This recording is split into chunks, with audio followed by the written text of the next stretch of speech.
It was 2014 in Ouagadougou. The sun burned hot over the dusty army barracks, where young Ibrahim Traoré, not yet known to the world, sat alone on a cracked bench. His uniform was clean, but his boots were old.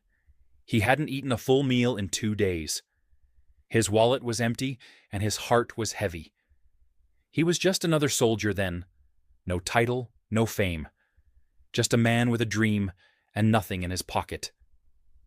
But that night, something happened. He had gone to a small local shop to buy bread on credit. Again. The old shopkeeper frowned and said, "Ibrahim, this is the 3rd time. I can't keep giving you for free." Just as Ibrahim turned to leave in silence, ashamed, a voice came from behind him. "I'll pay for it." He turned and saw her, a young woman with bright eyes, wearing a simple dress and holding a small bag of tomatoes. Her name was Mariam. She wasn't rich either, but something about her was rich in spirit. She smiled as she handed the coins to the shopkeeper. "You shouldn't skip meals," she said softly, then walked away. Ibrahim stood frozen.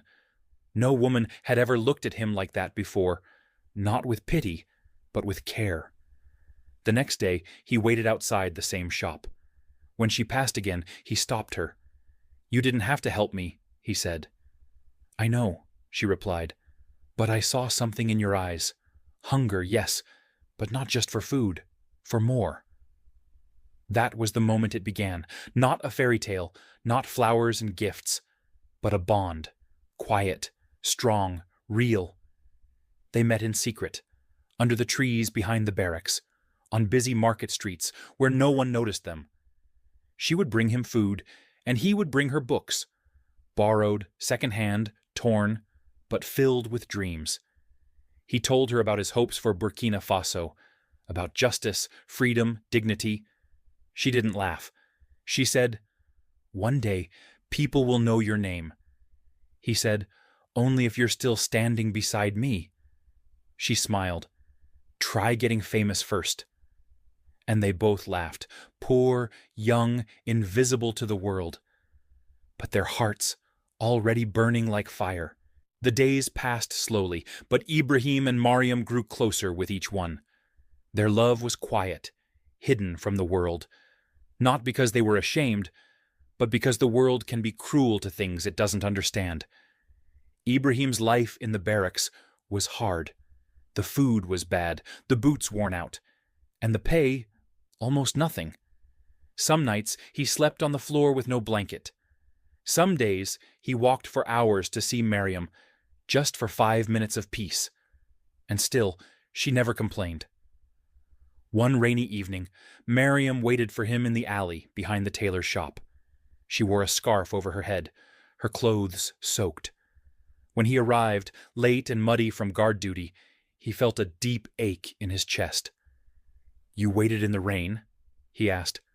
She smiled gently. "I waited in worse before I met you." That night, he gave her a small bent ring made from scrap wire he found in the army workshop. "It's not gold," he said, ashamed. "It's not even real." She slipped it on her finger. "But your hands made it. That's enough." But not everyone was happy for them.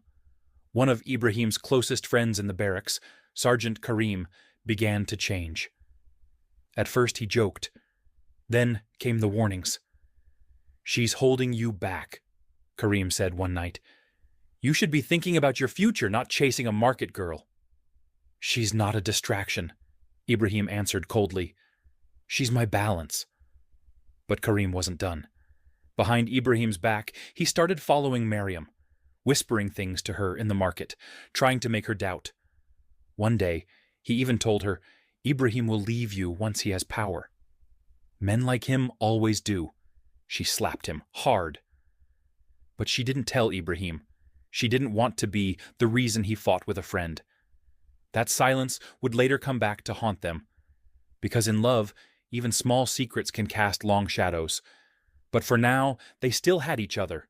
Two souls in the storm, dreaming of a better tomorrow. By 2015, Ibrahim's world had grown even heavier. Political tension filled the air.